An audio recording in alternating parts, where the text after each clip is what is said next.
Writers always recommend that you study the beginnings of stories that you like, or any of the parts of the story that you like.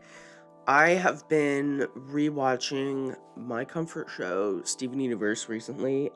So I just kind of wanted to talk about the beginning of it and how you can kind of study the beginning of a show that you like in order to help you with writing. I think it's really interesting to do that.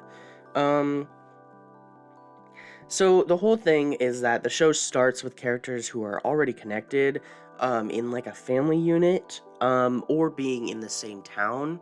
You'll have characters like Steven and Sadie know each other because Steven lives really close to the Big Donut, or you have all the Crystal Gems knowing Steven and also his dad knowing him because they're part of the same family unit. They there is a bit of distance between some of the characters because they just haven't gone to the level where they've started revealing things about themselves yet because he is a child and he just started sort of living with them, you know? You have a lot of laid back episodes in the beginning of the show that kind of set up stuff for later in the series, as well as setting up relationships and family dynamics. I wouldn't say that any of these episodes are specifically filler. All of them kind of lead to something else, you know? It leads to helping build relationships and build plot stuff that's going to happen later. I think the first season is a really good example of how to go about a beginning. I think it's very strong. All things considered, I think a lot of people don't like the beginning because they think it's long. They think Steven's annoying. And they just want the plot stuff. And I think people should shut the fuck up about plot sometimes. I think people care more about plot than they do about the characters, and that sucks because the characters are what make the plot, you know? But anyways, back to what I was saying. Yeah, there's less of these laid back episodes as the show goes on, and so it makes the episodes more tense. But in the beginning, it's very laid back. It's very much like almost slice of life.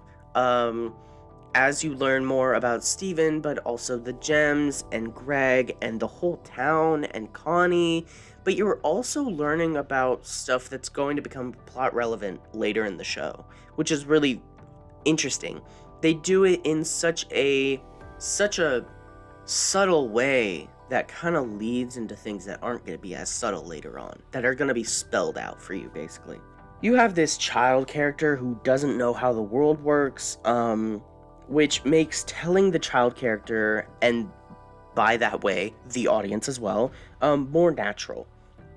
The child character also doesn't listen all the time, so information getting put off until later kind of helps, so it's not info dumping on the audience.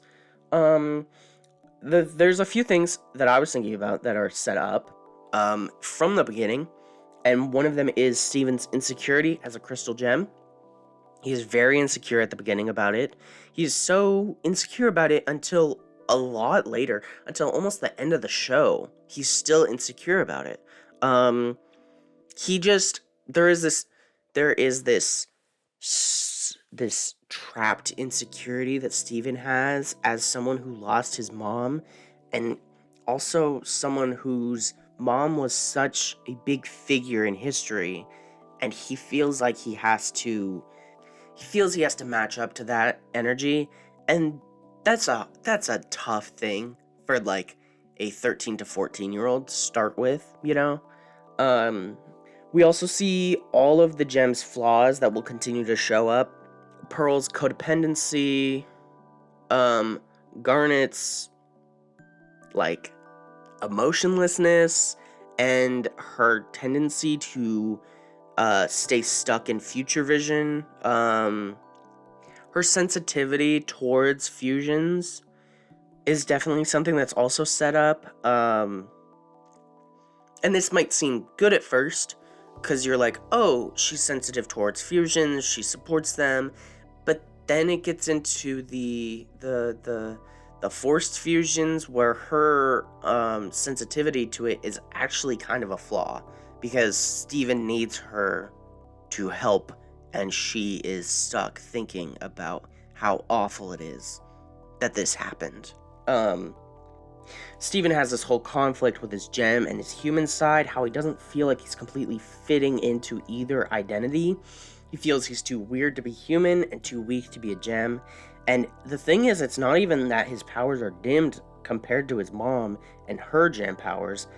His powers are only weaker because it's the beginning of his career, and he doesn't know how to use them. But his human ancestry doesn't dim the powers at all. In fact, it even makes them more powerful.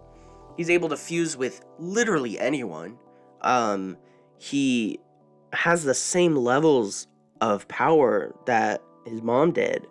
So it's just like, it's interesting that the human side of him doesn't actually weaken the gem powers like you would think it would because of genetics.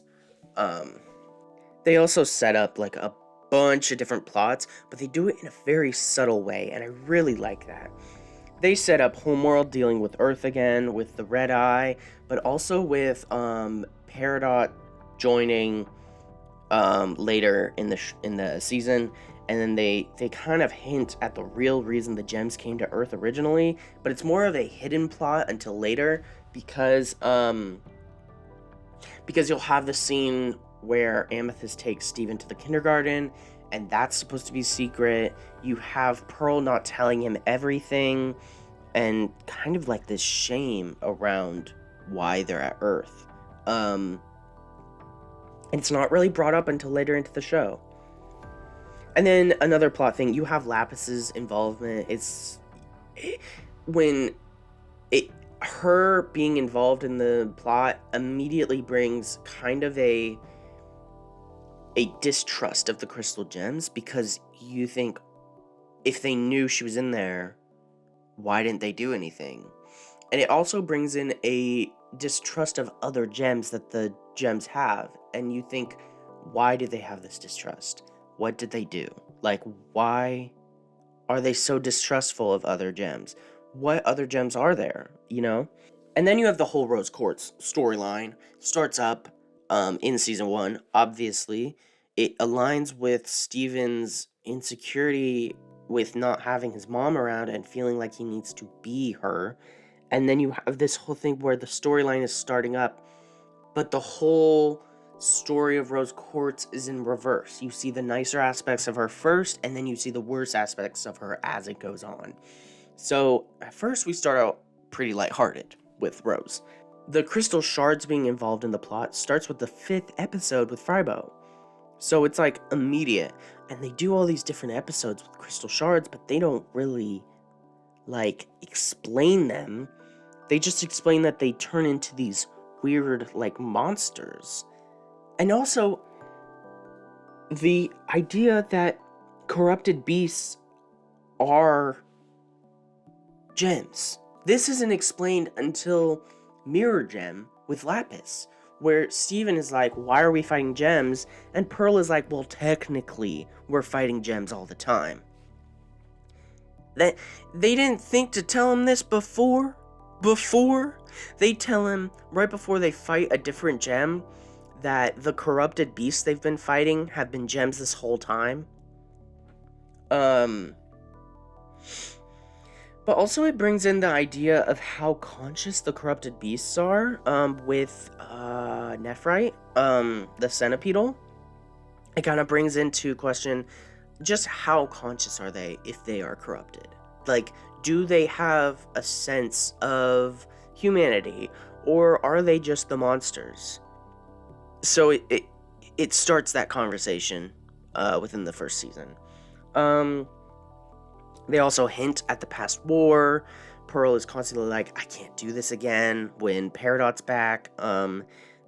Garnet is she's so headstrong about it. She just destroys the portal after Peridot heals it because she doesn't want to go through this again. She thinks they won't come back if we destroy the portal. You also get into all of the gems' backstories. It's not immediate, but it does. They start setting it up, especially with Amethyst. if not setting up, I feel like they just like full on told us her whole backstory. She doesn't have a lot of a backstory, but they start hinting at, well, I don't know about Pearl. Well, a little, because they haven't told us that they haven't quite told us that Pearl is one of many, many Pearls. So they do hint a little. Most importantly, though, because this is the thing that goes on throughout the whole show, the movie, and then the epilogue, is that Steven feels the need from a young age to support the gems more than he is supporting himself. He's lying to the gems to make them feel better, he's being compassionate towards them and helping them learn through their faults, and it's sad. It is sad because you're watching this little kid from the beginning of the show who immediately is like, they can't take care of themselves, I have to take care of them. That's my job. And he's still the quote-unquote annoying little kid at this point, but he already knows he has a responsibility for these gems. And that's sad. That is sad. I love this show. I will always love this show. So I just wanted to talk about the beginning because, I've watched the whole show and the movie and the epilogue. I've spent years on this show, so I know how the beginning is setting up things. This is a better beginning kind of study than I think any other beginning study I could do would be, because I know how this is going to go. Like, I know how things are set up and how they're going to go about. So I just wanted to talk about it, and maybe this helps with like writing stuff, because like it shows what is good to set up in the beginning and when stuff can come on later. Maybe I'll do like when I get to the middle of Steven Universe, maybe I'll come back and talk about like what to do in the middle and then what to do at the end, because it also helps me a little to think about the beginning of stories and how to connect it to my story at the moment. Yeah, maybe this is a series. I don't know. But it's just something I was thinking about. Okay. Bye.